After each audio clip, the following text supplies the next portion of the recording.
अच्छी बात है, लेकिन आज आपने जो पेपर दिया उसका analysis is also very very important. तो बस मैं हाजिर हूँ आपके सामने, कुछ क्वेश्चंस को हम लोग डिस्कस करते हैं। बच्चों आप ये सारे क्वेश्चंस पहले पढ़ चुके हो, मेरे साथ ही पढ़ चुके हो, तो चलिए एक बार रिकॉल कर लेते हैं, एक बार दोबारा उन क्वेश्चंस को देख लेते हैं। क्या आप सही ऑप्शन टिक लगा के आए बच्चों? कोई गलती तो नहीं की है? चलिए फटाफट से कुछ क्वेश्चंस को देखते हैं। सबसे पहला question, this is from class 11 chapter anatomy of flowering plants. Yes, चलिए क्वेश्चन क्या कह रहा है?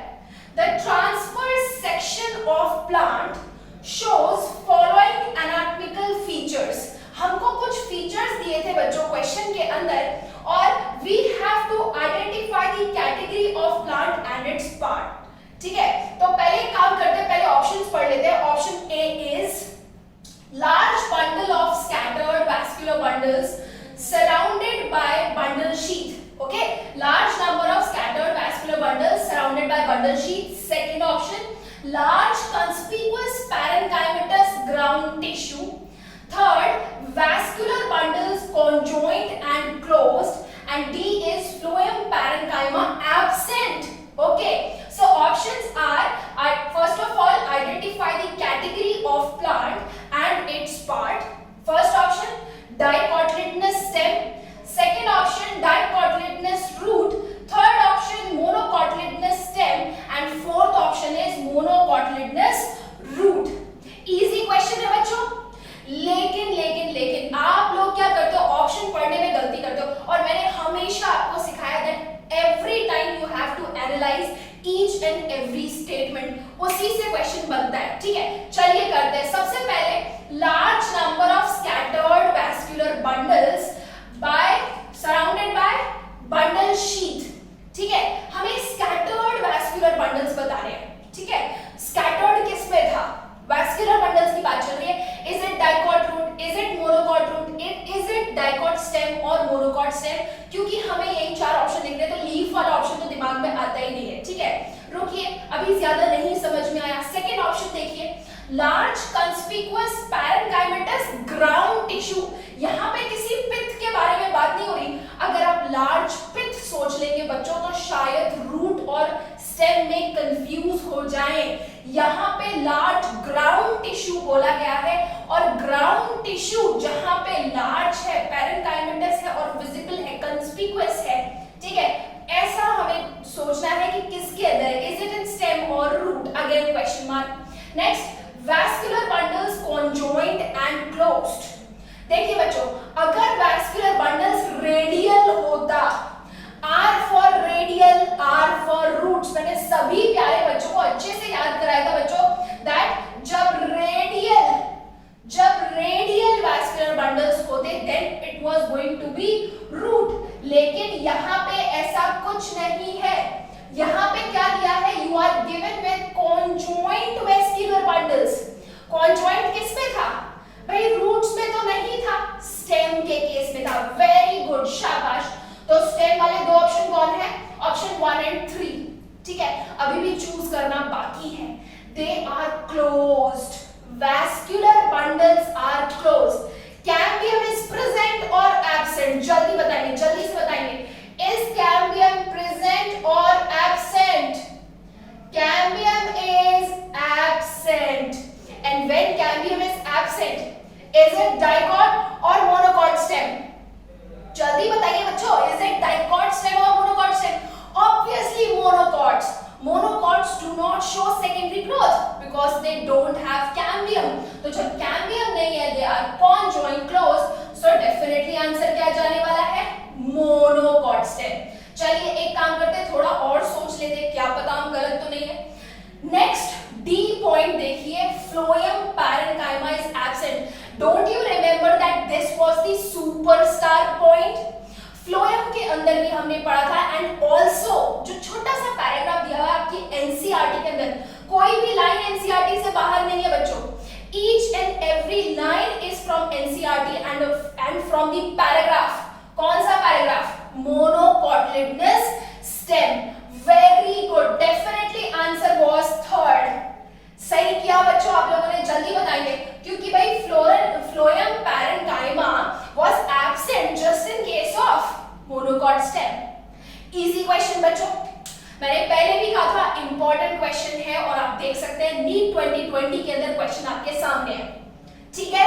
वेरी गुड, आई होप आप सबका आंसर सही है। चलिए एक और क्वेश्चन फटाफट से हम लोग लेंगे। This is from class 12th and this is from your chapter called evolution. Important chapter था, पहले भी बताया गया था। चलिए देखते हैं क्वेश्चन क्या कह रहा है।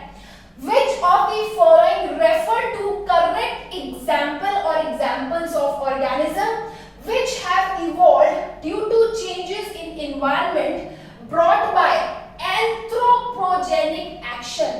Anthropogenic action, very important. A. Darwin's finches of Galapagos Island. Second, herbicide resistant weeds. Third, drug resistant eukaryotes. D. Man created breeds of domesticated animals like dogs. Options are option 1, B, C and D. Option 2 only D, option 3 only A and option 4 is A and C.